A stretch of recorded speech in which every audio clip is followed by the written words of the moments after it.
Change it, probably. No, it's fine. All right. All right, we're live. We are live after, I don't know, a half hour, 35 minutes of trying to set this up. We're live. I'm Chris Daniels with Jackson Harris here. How's it going? We are getting this started, so welcome to Shrimp Tales Live. This is our live show at Pure Roast right now. We are at our very first hack night, so this is a new weekly program that's kind of retro. Did you ever come to the original Pure Roast co-working for the Shrimp? I did once or twice during the daytime, and it was always difficult because I had to cut out during work or a meeting or something, and it wasn't the easiest. But I came a couple times. Yeah, I remember like taking Zoom phone calls like in like a warehouse over there, trying to find a quiet space and being like, all right, this is not gonna work. So we are here. It is Tuesday afternoon, so we're doing this every Tuesday afternoon. What we should do is we got to post a live broadcast channel in the Shrimp Discord. Yes. How do we do that? This is our first time using StreamYard. Maybe the top link. Try that top link. Yeah, that. Yeah, I'd give it a shot. Let's try this. Actually, the easiest way to try. You want to try it? Oh. StreamYard. Oh no, wait. We should go to YouTube. Does anyone help you? I've done this before. You know how to do it. All right, we're bringing in Jose. He's going to be up here in a little bit. He's also tech support. What am I doing? How do we post the YouTube videos? Like, how do we get the link? Oh, the YouTube link is what you want. Yeah, the YouTube link. So you can drop that in the channel. Oh, no, you have to go to YouTube. Oh, you on YouTube. Okay. Yeah. Don't show that again. Whatever that was. Oh, it's us. There's a lag. This is great. Okay, so take this link, post this. The lag is hilarious. A little bit of a buffer. All right. So get this into the Shrimp Discord.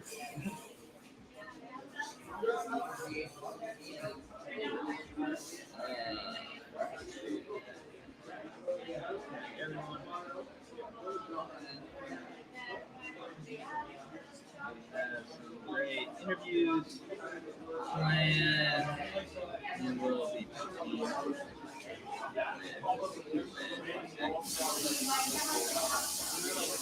right. This is legit.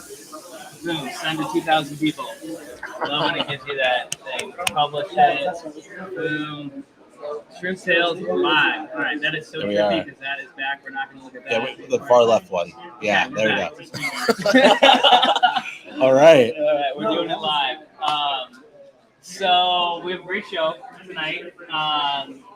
This is the Rebirth of Shrimp Tales.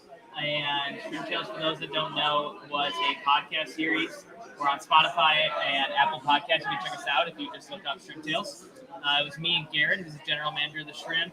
And we were doing a podcast, kind of a weekly podcast around the happenings of the Shrimp Society, the happenings of the NFT community, current events going on, kind of recapping. And now we pivoted to Shrimp Tales Live and said we have this awesome hack night going on. Let's just interview members of our community and have them share their story instead of us talking about what we think. Let's have them share their story and their entrepreneurial journey. So we are going to get into some of those. The first person we're going to start with is actually Jackson Harris. That's me. How's it going, everyone? So Jackson joined the Shrimp Society as our CTO about 6 months ago and has been foundational to us doing this whole MP23 transition. I mean, we're bridging our whole community from Solana to Ethereum, now going multi-chain. But Jackson, tell us a little bit about your background and how you got to be a shrimp. You got a great story around it. Yeah, so interestingly enough, this coffee shop right here is what brought me into the shrimp originally. So owner Alex, well, he's part of the management and ownership of Pure Roast, and him and I used to DJ in California over the past 10 years or so, and he was out here helping grow the coffee shop and wanted to know more about like blockchain, crypto things, and some guy walked in and was like, "Hey, I'm doing this whole shrimp NFT stuff.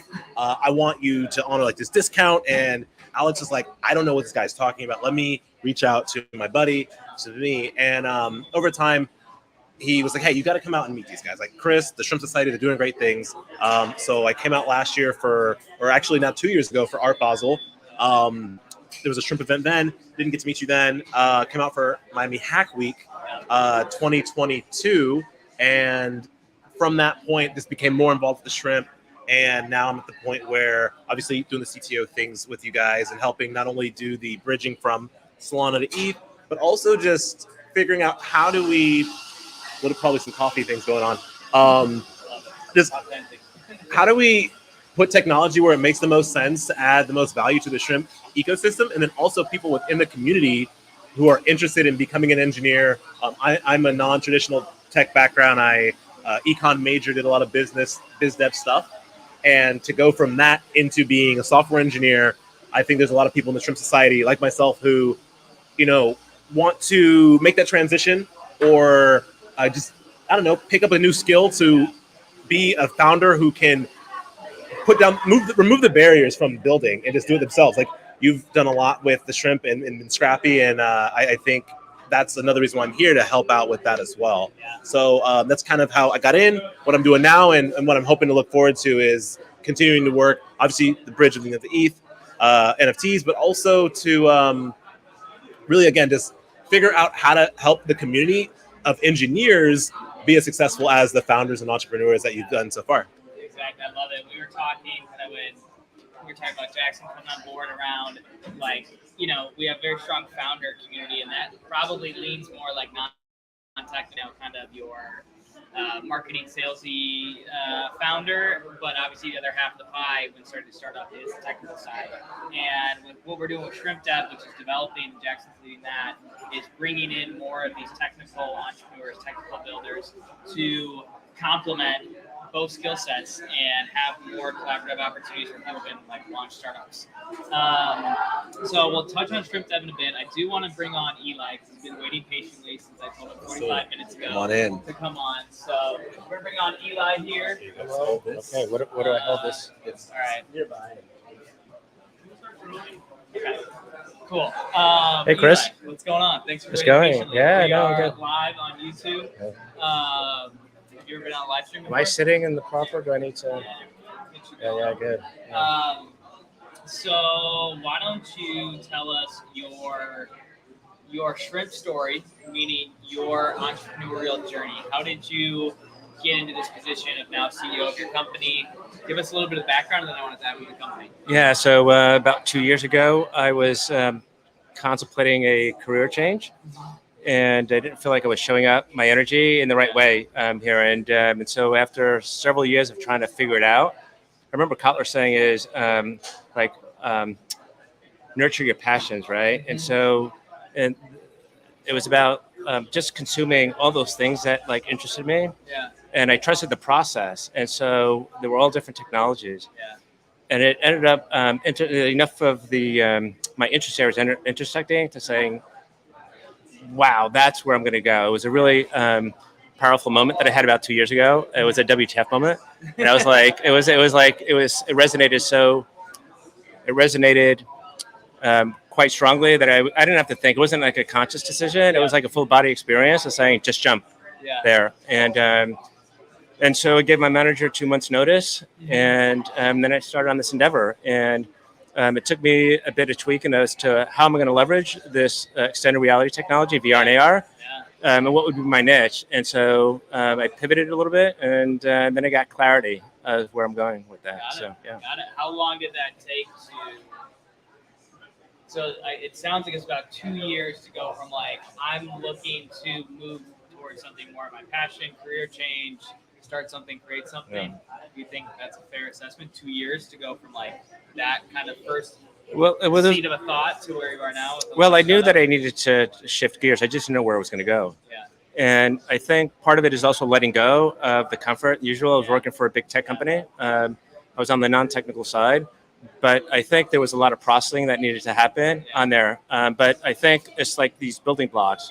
And there were enough building blocks by the time that I had the experience and VR was in a conference and I put that first VR headset on. I think all the foundational pieces were set, all the releases of what I needed to release of the comfort, because I was pretty decent paycheck Yeah. there, a great company and great coworkers, but I don't think my energy was placed correctly on how I wanted to show up and contribute. It's amazing. Yeah. It's amazing. So how has your energy been now? I'm sure It's a whole different ball game. Yeah. It's, the energy is definitely there, but I think the emotional band has really kind of amplified because you go from an environment where you kind of know what your position is, and if you do your job fairly well, you have a steady income stream Kinda coming in. predictable. You kinda It was see a bit the more steps of predictable, what's going on. right? There is still some risk, even if you're in a a big organization. But I think it was very clear that at the end, when I reflect back and what I contributed, it was not the place to be. Despite being an awesome company, I'm a major ambassador of the company up there.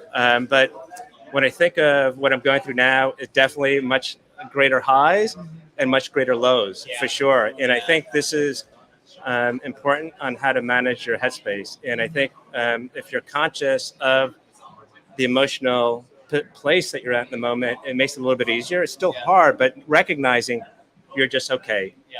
It's time to shift, the headspace a little bit. And so that I think has been an insight that I was aware of by reading a whole slew and seeing interviews on startups.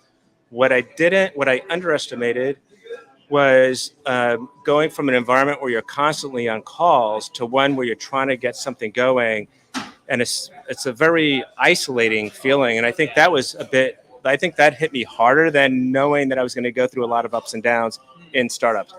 So it's kind of that isolation because solo founder, right? Correct. You. Yeah. So was it the isolation of you're kind of building in a vacuum? You don't have someone to say, "Is this a good? Do you like this color? Do you like this strategy?" Or was it more so like none of your old coworkers that were maybe still in the kind of corporate job understood what you were going through? Or what was I think, well, one is knowing the leap that I was taking. I was mentioning earlier that I was in a non-technical role. So I did program project and change management for a large tech company.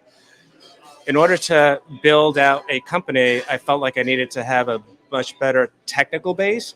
And so I went through several technical boot camps on how to code. And I don't come from a coding background, but I thought it was really important that I understood how to code so I could build my own prototypes, but more importantly, be able to better communicate with developers, right? And empathize with what they go through. And that in itself was a kind of, let's just say it was a lot of headbanging, trying to figure things out. But I think that is such a code and working. And I was going through an online course, but those were 2 days out of the week, 3 days out of the week. But so the most part was really trying to put in the practice of doing the code. I think now I've kind of gotten past that. I've acquired at least a base foundation of feeling comfortable to kind of build out and talk with the technical talent to do that. And now it's about getting out a bit more. And so, participating in the Shrimp Society Fellowship, the first cohort group, was really valuable because you're with other folks that are trying to, bring their vision to life as well. And so, having people that are sharing a similar experience is really powerful. And I think, being part of communities, and I think it's how do you tap into various communities to keep your momentum going, right? And so, for example, I just got back from a hackathon up in Boston, and it was, you're in the midst of a lot of people that are, creators and builders. And I think, having those things placed along the way help a lot, such as participating, for example, in the fellowship or these other activities. I think are really important. I think it's all about momentum. And I think it's really easy as a solo founder to kind of, lose traction. And so to me, it's like, swing from vine to vine. And that's very helpful. I think we were talking about that maybe at demo day or after demo day, so that it's wrapped up around Thanksgiving of this year.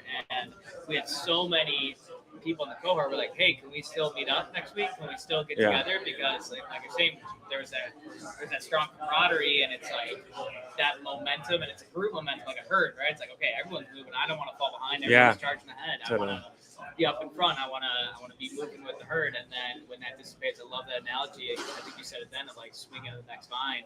And so much of startups are around the momentum and keeping that possible. Obviously, there's ups and downs, but keeping that momentum and swinging, because you're going to have to swing somewhere to get seed funding, and you have to swing somewhere totally different to get Series A funding with different skill set and different people that you're going to need to be connected with. And, I think it's a great analogy. So, I mean, we jumped right in, but tell us about your company. So, well, I think movement is really important. I think movement, right, in many ways, right, whether it's mental movement or it's physical movement, right. I think the embodiment of movement is really important. So, you need to stabilize the nervous system. Like, you need to kind of bring it to balance the nervous system. And for me, it was always about, well, what physical movement am I going to incorporate? So that's really important.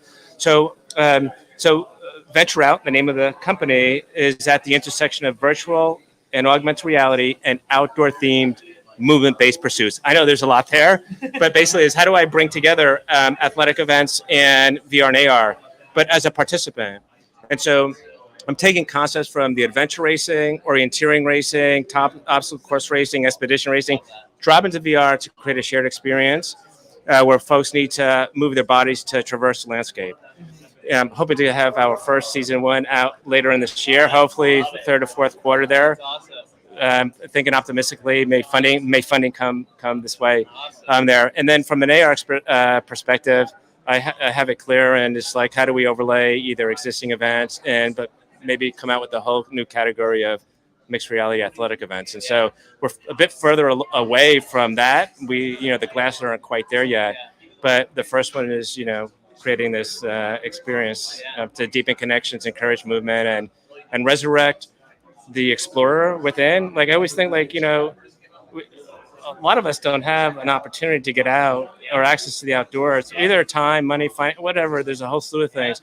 Wouldn't it be kind of neat to kind of resurrect this inner persona of being an explorer or an outdoor athlete, even despite not being one of those, right? And I think just tapping into, we're all like, we all these multiple individuals with inside, right? We always say I, but it's like a we. It's a we mental. It's like a bodily we. It's like, we're at the cellular level, but also it's like, what do we think of? How do we, what are the things we would like to identify or experience? And I think, with this technology, you could create a whole slew of like different experiences, right? And I think, like, I know something I was listening to is there's kind of like a billionaire type of entrepreneur, and he bought Topps, I think, or Topps competitor, the trading cards. And his whole mindset was just make the entire pie bigger. I'm not worried about our specific company. I just want trading cards, baseball cards, Pokemon cards to be 3 times bigger than they are today. And I think with what you're doing, like you were saying, like the outdoor adventure sports, pretty small niche when you look at the grand scheme. And now you have like the hot thing, like Soul Cycle and all the gyms, everyone going like for that. You're like obstacle course racer, right? Yeah. Storm races, Ironmans, all that stuff. I love that stuff, and I think it does tap into like a different type of like both mental and physical training or exercise. And if you can get people that would never sign up for a Storm race because they're never done it, they're friends who do it, they're intimidated by it, they're scared of it, they don't even know where to start, then they, go through your experience, then they can like develop this love for it. And then that translates to fitness outside and like this whole collective social sphere that they can now enter into and become a part of their life. So I see it as like you're expanding the whole pie. Oh, you totally do. I mean, the technology, like the thing that fascinates me, and this is I had when I was referring to the WTF moment that I had when I put it on immediately, and it wasn't like anything really like sophisticated experience. It was a proof of concept of what somebody was sharing there. But the thing that immediately came to mind is you basically digitize things. And so you dematerialize, and when you dematerialize, you demonetize. When you demonetize, you democratize. And so, like, if you're like Peter Diamandis and Kotler wrote the book on, like, the future's faster than you think, and they have whatever their 10Ds or whatever, 5Ds, whatever.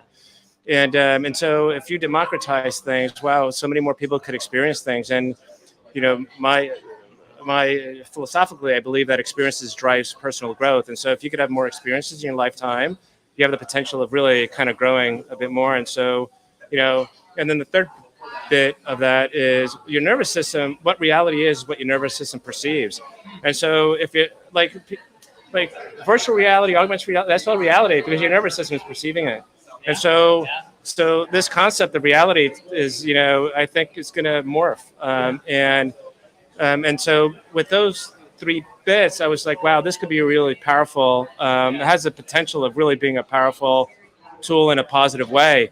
We want folks to still get out in the outdoors. Get out there if you can. But there's a big group of population that doesn't have easy access to the outdoors.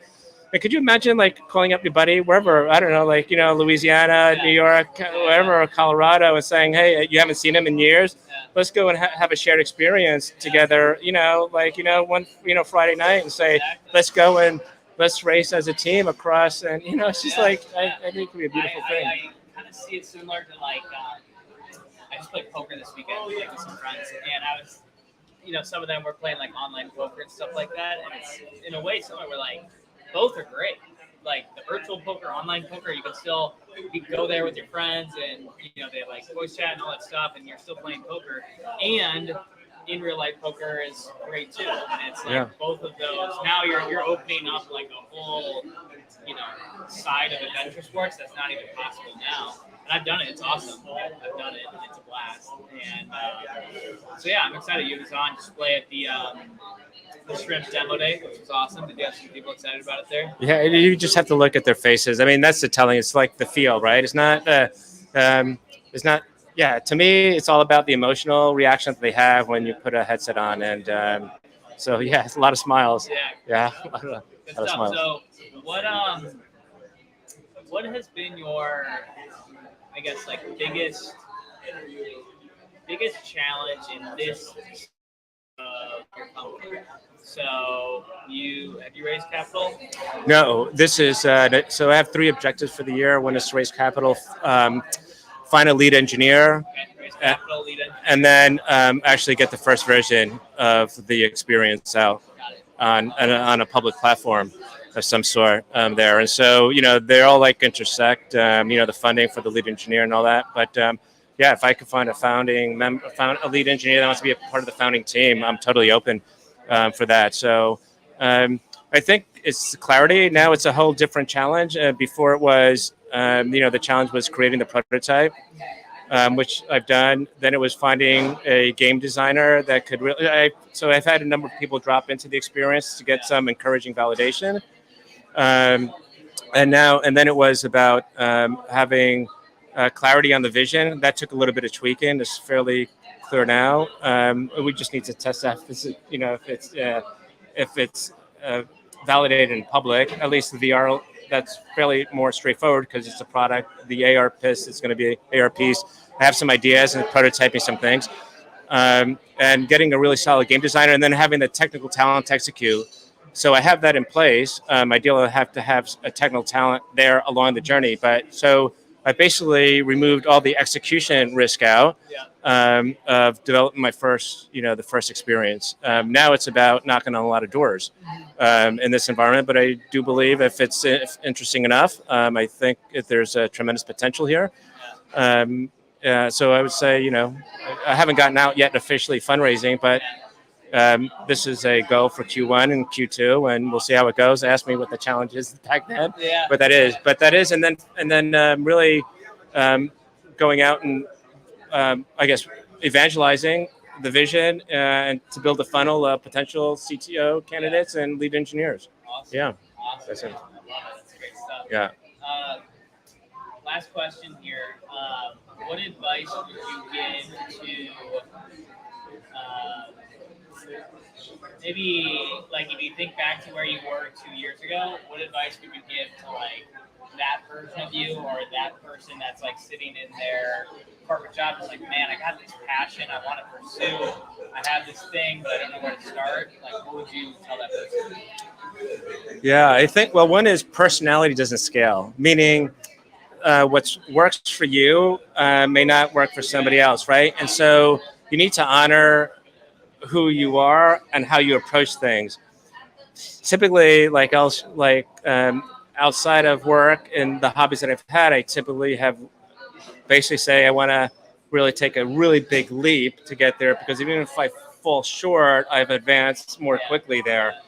But not everybody's like that, right? And so I think one of the things is to ensure like you're lining up that this is something that you believe in strongly, that you want to do. And so to me, it took figuring out what it was that I was going to do took a while. And so I really kind of consumed a lot of information that I was interested in, because you want to have enough of an intersecting points with multiple interest areas that it's going to keep you going through those very difficult times. You really need to connect with it. Like, why do you want to do this? Like, why is this meaningful? And so for me, once I saw the capabilities of that technology, I leveraged some outside, some other areas where I contribute. I used to put on adventure races here in Florida, so I was very familiar with it, and I was an experienced guy, so I've done a lot of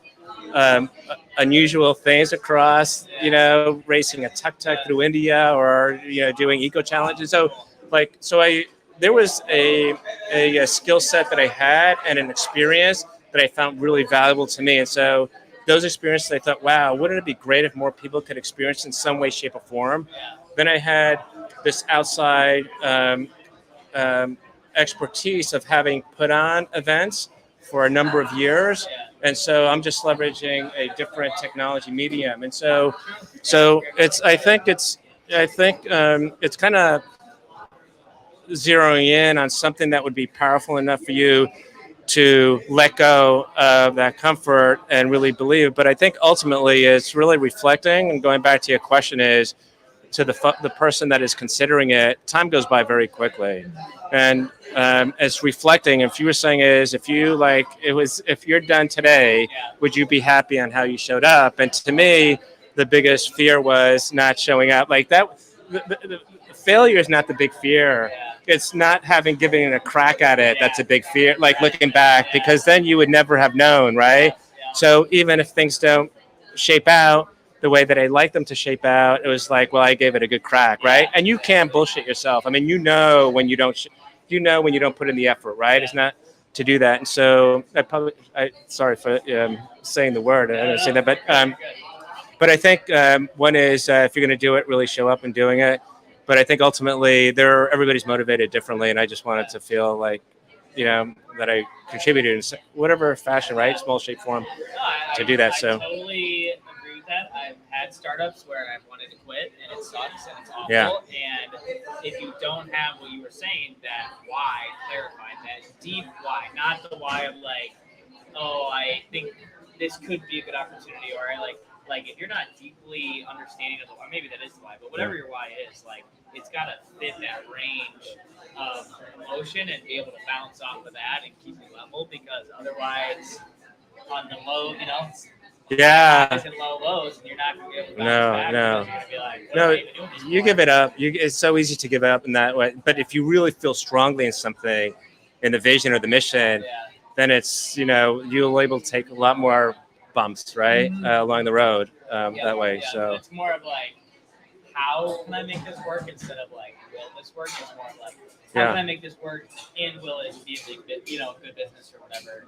If that's like your mindset, then it's more of a question of like time and effort than it is like, interest in a way. Yeah.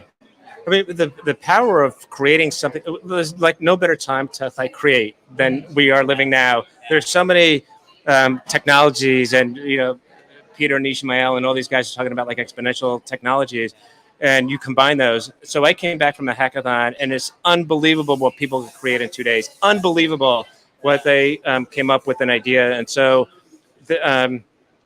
it's just about doing and building. It's not like, don't overthink. I tend to be more of an overthinker.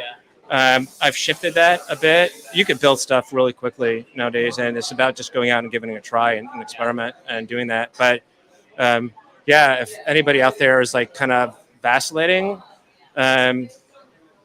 do it as a side hobby and kind of tinker and to kind of see and get your feel. And if it's something that, is something that resonates, you evolve and you contribute more energy to it. But you got to move. You got to do it. It's like, forget about postponing things, because it's so easy to do that. I mean, I got to the point where, there's this compelling, there's a compelling insight or an event that happens that you're saying, okay, enough of the thinking, let's get doing. Yeah, right? Exactly. Yeah. Love it. So. Love it. Last question: is there anything that you want to ask of the shrimp community, like that you're looking for? I know you talked about your Oh, specialties, totally, but yeah. any help, like any Yeah. open ask you can So, do out there? so totally. So I need to actually come up with a website to do that. So I have somebody that I'm engaged with at the moment. So I think I may have that covered.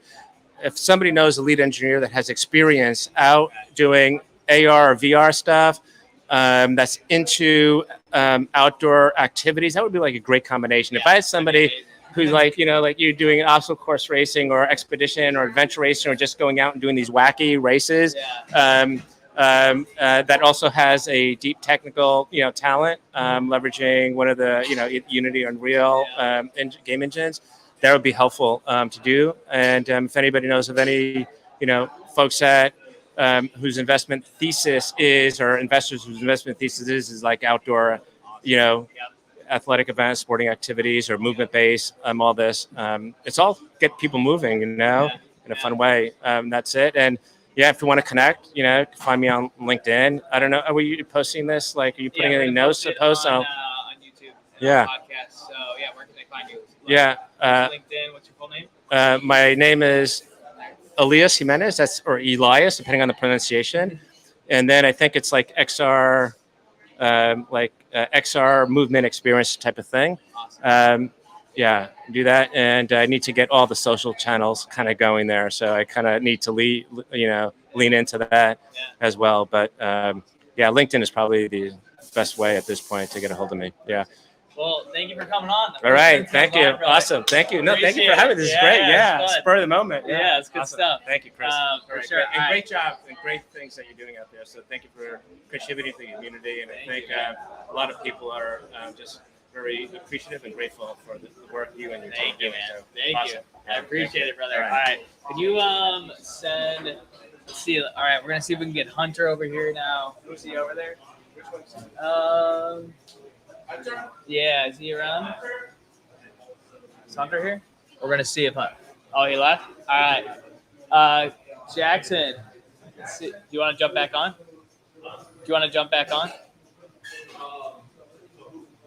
You. Yeah, do you want to jump back on? All right. We're all right, we're gonna give it a sec here, get Jackson going. He's finishing up a conversation, and we should be good. So for Hack Night, this is gonna be every Tuesday from 6 to 7:30. We're doing kind of like networking for that first hour and a half, and then around 7:30 we break out the accountability board, and everyone puts what they're looking to get done on the working session.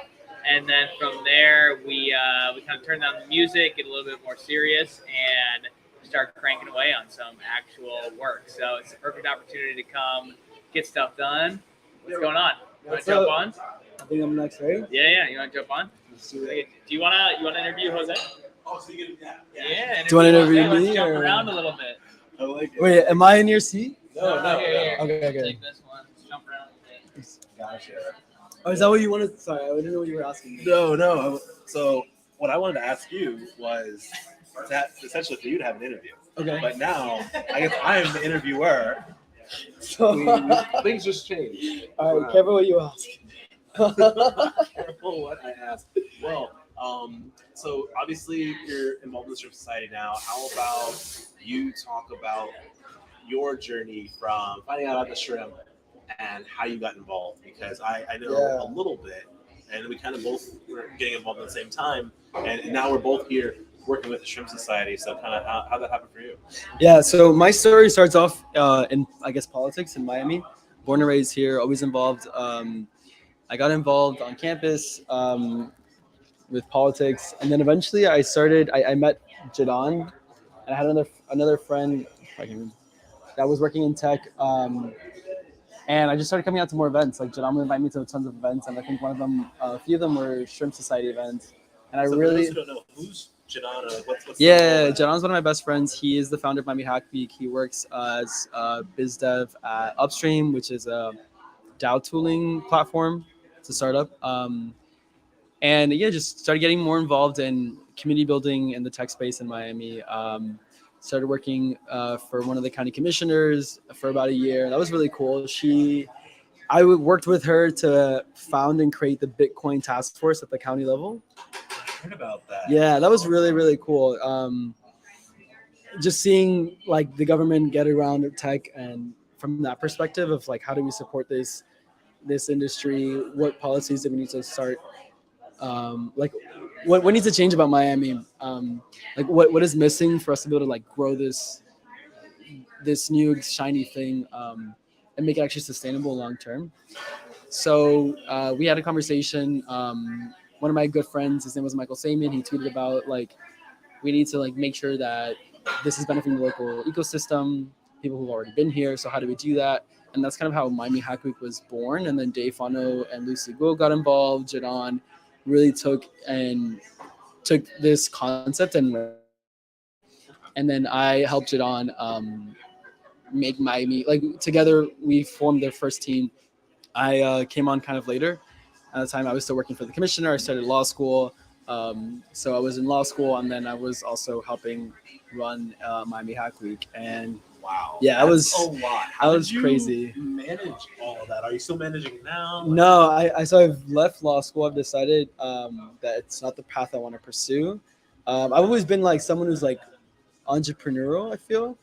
okay. In politics, on campus, I was student body president. I like started a bunch of clubs and organizations and initiatives. So I just really, as soon as we started getting more into the tech scene and meeting people, I love that they were like, saw this problem, entrepreneur spirit came about, and just like, okay, how do we come up with a solution? And not even focusing on the ego or anything. Like, okay, this works, this doesn't work, move forward. This works, this doesn't work, move forward. And I was just really attracted to that energy. So from there, I started meeting more people, going to more events, started going to more shrimp events. And eventually I found out that there's an opportunity to join the shrimp in a more, I guess, involved way. And I wanted to take that opportunity. I wanted to like leave politics and law and really go head first into tech. Growing up, I was always really interested in how people organize themselves, and I thought that you can do the most good through government. And I think working in government, I worked on the campaign side. I've worked on the presidential race, congressional races, two state house races, Interesting. mayoral race for the county. So I've seen it all, and I worked 1 year in county government, and I realized that the most good you can do for a community is really on the outside, working in conjunction with government. Really? So why is it not that? Because I don't know anything about the space. So my thought would be you would get into the ecosystem, right? Kind of rise up through the ranks and then make effective change. But it sounds like you're saying if you work with the people who might be at the different rungs from the outside, you might be able to be more effective. 100%. So what's the secret there? Like why is it not as, at least against the outside? Well, I think the process would be that other way. I guess where have you found traction? Yeah. Like, you know what? I've found success doing it this way. Maybe not why that is, but what's the success that you've had kind of been on the outside working with I think those who are government is really slow to make change. And I think that if you have an issue, like you can't really iterate in government. Like it's not designed to come up with a solution in 2 seconds and then does this work and then quickly shift to another thing, right? It doesn't function that way. At least in my experience. It's more methodical, process driven. It's super process driven. And I think that's a good thing, right? Like you need some sort of process in order to maintain, like there has to be some consistency in the way that we as a society run, right? Yeah. Like there has to be, and for better, for worse, you don't want some chaos, that the volatility that startups might experience. But at the same time, like that's kind of where I think the startups come in. And I think that's where people who iterate on the outside can present to government. Be like, hey, like we've discovered this because we've been iterating for the past year and a half on this problem. Housing, for example, right? Like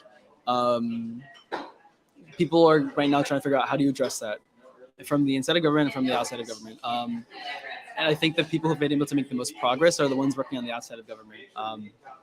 It's like I'm really passionate about policy, right? I mean, about housing and the way that we design and govern our neighborhoods. Okay. There's this and we've known for ages, right, that the current way that we design our neighborhoods is like doesn't function well. Like it's not good for pedestrians, it's not good for people, it's not good for the environment, right? What are But they good? What is it good for them? I think it's good. Obviously, they put some thought into this design, so I'm just wondering, like, what is it designed on? Is it like cars? Is it businesses? I think it's good for cars and the businesses that produce cars and the dealerships that sell cars. Okay. For creating that, making them Like pedestrian grow. well, not pedestrian but like, okay, cool. Like people live out here, and then And it's you good for design single family homes, right? I mean, but not to get into that, but we can be proud. So like the people iterating on this are like companies like Cul-de-sac and prop tech companies, Okay. and they've been able to prove that this is a model that functions well and is a profitable. Come back to Miami and like, okay, how do we build a neighborhood that's people centric, and is profitable? Interesting. So when you say like profitable, you mean like neighborhood, like the businesses and like the coffee shops and stuff like that, or like, or maybe just like the layout of the land. Both. It's like it's sustainable even for government. Like it's like the way that we bring in suburbia is not long-term sustainable for local governments, but we built it in a way where like it's a reliance on it. And I've seen in the private sector where they've kind of they've come up with a solution for that because they've been able to iterate and try things that have more risk, that the government's more risk adverse. Okay. So Yeah. to kind of tie that wealth of experience, obviously you're helping out with the shrimp in a number of ways. You're helping out with Hack Week. Right. What do you see kind of like what's next for Jose? Like what's the next thing that you'd Yeah. like to do? So I want to go full technical. So I'm starting a boot camp after Hack Week, and then from there I want to go full deep dive into prop tech and growing this space. I don't really know what that looks like, but like for me, Hack Nights, which we started, which we partnered tonight on, and like we'll continue to part on. Like I started because I was really interested in the way that. I'm trying to think of the right way to say this, but I'm really interested in how we foster and create the framework for communities to grow more startups and like foster builders and support them to be able to be successful long term. Okay. Yeah. No, I appreciate it. One of the things I mentioned to Chris earlier was that I wanted to help find more individuals part of the shrimp who are interested in being technical, right? Who maybe have started like yourself or myself even, Right. and went from being a non-technical person and making their way into it. Because I think if you have the tools to be a builder, Right. It's only as good as the things that you're building, and people like yourself, myself, taking cues from other industries, whether it's business and analytics or law and Right. Politics and things of that nature. You're now going to be able to build and iterate like cul-de-sac, but in a different lane that, unless you have that wealth of knowledge and at least the primitives to kind of get started, nothing's going to happen. So Right. with that, I did want to ask you, like, all right, Like, so so if you're building right now with Niantic and kind of the conversation we've had. yeah. Right. So I do think that there's a lot there, and I think so. My day job obviously was for Niantic, and I think that like that's the confluence of Web3 and AR, and there's a lot to be discovered in that space, and I think being part of the shrimp keeps you grounded and close to the ground in a burgeoning ecosystem. Like there's people like yourself, people like myself, people like Chris. 100%. There's so many people in Miami. And Like this, where we're this night, and the people here are like at the core. What makes up an ecosystem? yeah. Like without having these spaces where people can come together and iterate and like learn from each other and get feedback from other builders, and like be inspired and have accountability. Like you don't have an ecosystem, and I think Miami. I think these places are disappearing. I know we talked a bit about it, and I think the shrimp's role is in fostering and creating more of these spaces and places and like nights like this and events for founders to just come and like build together. 100% agree. I think kind of going back to what you were saying. So I came from like Northern California, being in Sacramento, San Francisco, Right. and I think that there's a way that tech is done out there. Yeah. And Miami's kind of that cul-de-sac, right, where it's iterating on that. It's Right. still figuring itself out. It doesn't really know. It doesn't have an identity yet, and because of that, it's trying new things. You see Mayor Suarez talking about one of the reasons why he believes that the city can be as successful as he thinks it can be. Right. Is he's talking about iterating on common things that aren't done in Miami. Like, people don't know Miami as a tech capital, so he's able to do things that places that are known for being a tech capital Right. won't do or can't do because Right. of either reputation or process. Right. So being iterative on that, and I think that's one of the reasons that brought me out here was seeing the upward mobility, the kind of like flatness of Miami, where Right. you see VCs. Like here, we had people who are VCs, hard tech people, Web3 people, AR folks, Right, a bunch of right. people who are part of local government and who've studied in that space and doing community organizing events, all under one roof at a local coffee shop on a Tuesday night. Yeah. Like, it's not. Well, if it's Yeah, happening yeah. in those places, I believe it is, but I think for it to be happening in Miami right is underrated. Miami is, and I've never lived anywhere else, but people who come here and tell me the same thing. Like, Miami is the largest small town you'll ever see. Like, everyone is separated by 1 to 2 degrees of separation here. Yeah. It's really true. Yeah, I think that makes us special. But at the same time, like, I do think that we have a lot of things that we need to do, that a lot of work that needs to be done for us to be able to compete. I guess even in a different way, but like still compete. Yeah. Well, speaking of work and getting things done, I know it's 9 now. Hack Nights is going to 11? To 11, yeah. So I think that, we don't have any people watching the stream right now, which is fine. But I do think that showing that people are here and actually working and getting this thing done, maybe we turn the live stream on to probably over the next, I think, hour and a half and show that people are actually working here in Miami at 9:30 at night. Yeah. At a coffee shop. And if you're watching us at home, come by and join us. Yeah, what is that? So tell me a little bit about like Hack Nights. What's the format? When can folks come join us? So we're doing Hack Nights every Tuesday and Friday nights, 6 p.m. Tuesday nights we're gonna be here per roast, and we're gonna be here at 6 to 11. This is not a networking event, so you're coming here, you're expected to build, and you're gonna come. The first hour is gonna be a little bit more social. We'll come meet people, kind of get your little networking bug out of the way, and then after that, we're gonna get a little bit more serious and build together. And so, if you're like not collaborating or working together, we're gonna ask you to leave. But yeah, so it's really this space where people can just come, launch your idea. I know a lot of us have like always had this side project that we want to like maybe like play around with, or this thing that we've just wanted to like launch. Like, this is your time to come, get input from others, from your friends, and just like build together. I've been doing this for 3 weeks now, and we've continuously grown, and everyone who comes like thanks me a million times. They're so happy. They've like been able to launch. Somebody launched Alex. Has he showed it to you? No. It's his generative AI postcard API, so you can write a prompt, generate a postcard, and then just ship it for like $5 to anywhere in the world. I gotta take a look at that. Yeah. So that was built. That was built at Hack Nights. Zach built his Horo AI concept. Okay. That I don't know if you've seen it. Yeah. I tweeted about it a few times. Okay. Yeah. So what's in the tweet? Because we obviously don't want to give too much away. But Right. Long story short is he was building this bigger product. Someone gave him some feedback about a few lines of code that was part of the product, and he could soft launch that as a go-to-market. And it went viral. He had, in the first hour, had 3,000 users. And like it broke. Like, Oh, he's like, I was not ready for this. Yeah. So it's just been fun, man. I love it. It's really good vibes.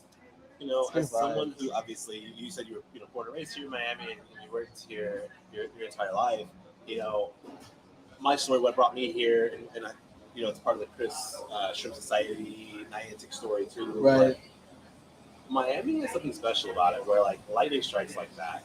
Where someone is working on something on a Tuesday night and it gets 3,000 users, or a team forms that hackathon, and it's not just like with us. Like, I know that Miami Hack Week has had multiple exits and acquisitions as part of that. So I'm glad that we're doing Hack Nights. I think it's more regular. It's something that is builder first, right? Yeah. And I think it's going to be one of those things that, again, Mayor Suarez was talking about, where it's going to separate things, separate Miami. No, this is gonna explode. I feel it. Yeah, we're gonna stay consistent, start small, focus on like creating a good environment for people to actually build and support each other.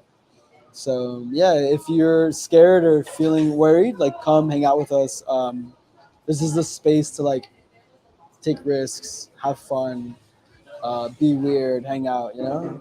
There's great food, great music, great vibes, great people. There's an accountability board. Yeah. And also, I think Chris would be remiss if I didn't mention your MP23. If you are part of the Shrimp Society or looking to become a part of it, obviously check out MP23. Obviously, it's 2023, so it's good for this year.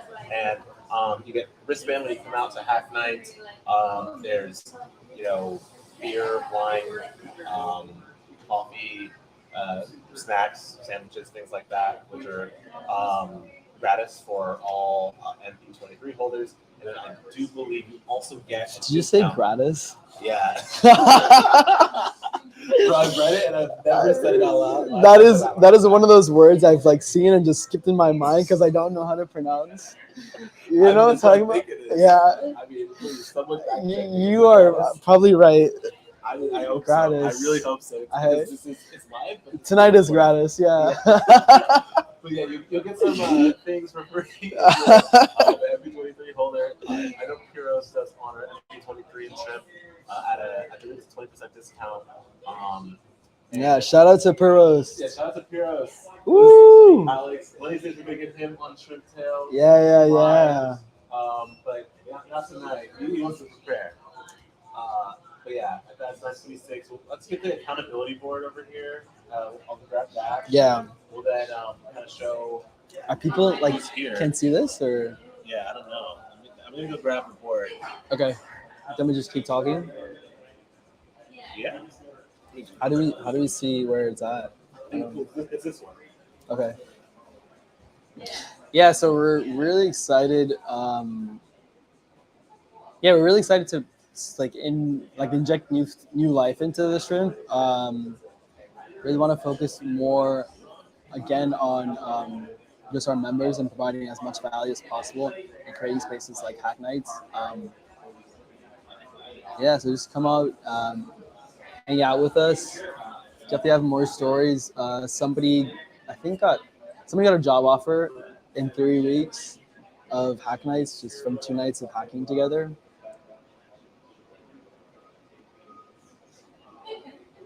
So that's pretty dope. So let's see.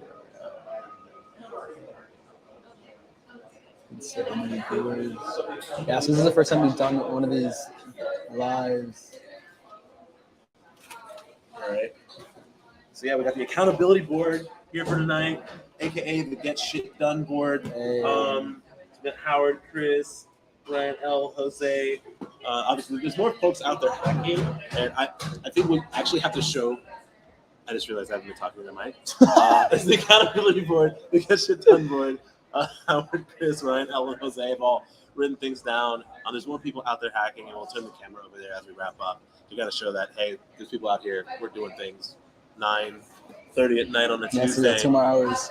Getting shit done. So, yeah, with that, I don't know, Jose, any last remarks before we close it out for the night? I think we're good. We'll see you next time. Awesome. Come join us next week, Tuesday. We'll be here. All right. Here we go. Silent? How do we do this? First. Let's go. Woo! Yeah, let's go. Stuff. All right, what do I do next? I think we gotta end it.